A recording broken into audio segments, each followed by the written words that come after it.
Assalamualaikum warahmatullahi wabarakatuh. Respectable judges, teachers, and audience. Good morning. I'm Zhafirah from SMPS IT Mutiara, and today I would like to tell you a living legend entitled General Sudirman. General Sudirman was born in Bodas Karangjati, Purbalingga, January 24th, 1916. He is one of the Indonesian nation's warrior and exemplary leaders. One day, Mr. Sudirman was furious about the Dutch people. The Dutch people treated Indonesian people arbitrarily, and many victims fell.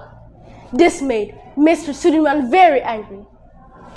He walked back and forth in front of his house.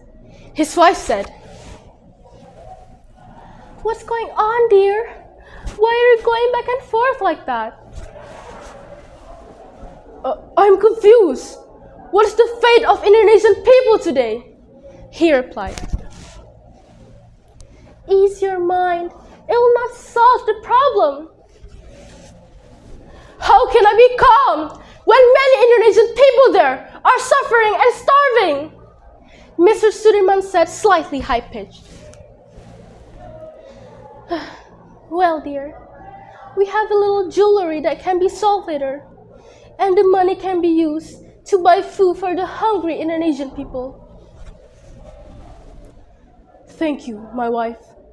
I hope that our good intentions will be rewarded by Allah subhanahu wa ta'ala." Meanwhile, it turns out that Mr. Sudirman has a very severe lung disease, and only one lung is functioning properly. "My husband, it seems you should rest first. Your condition is getting worse and worse."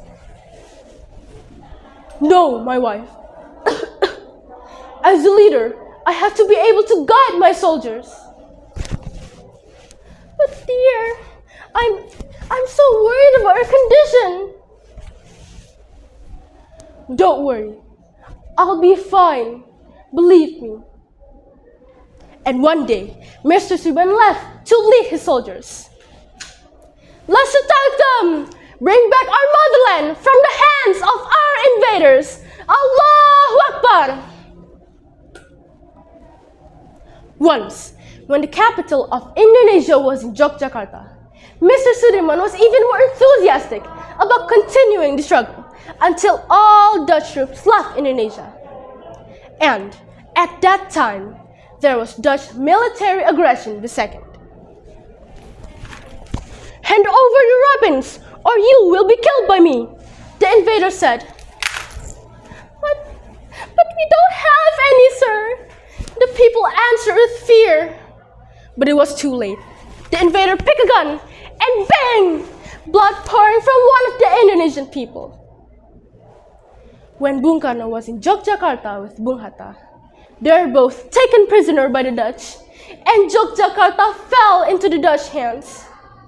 Seeing this, even though he was sick, Mr. Sudirman, as the leader of the army, led his troops to carry out the guerrilla war persistently.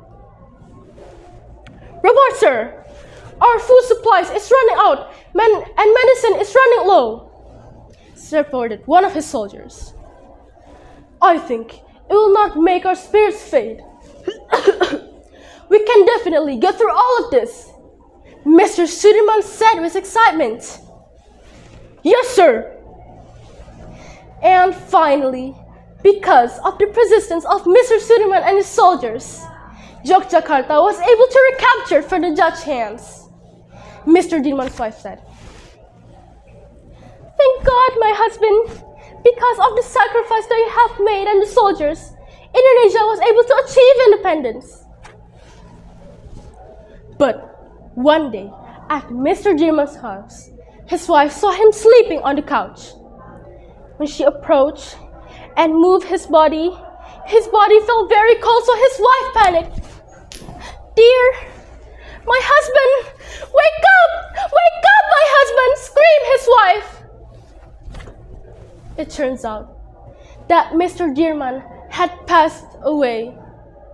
Our best Indonesian son has gone. He died 1 month after the recognition of Indonesia's sovereignty. His services are very big for Indonesia. He always put the interests of the people and this nation above his personal interests. I'm Azzahra Zhafirah, and thank you for your attention. Wassalamualaikum warahmatullahi wabarakatuh. Merdeka!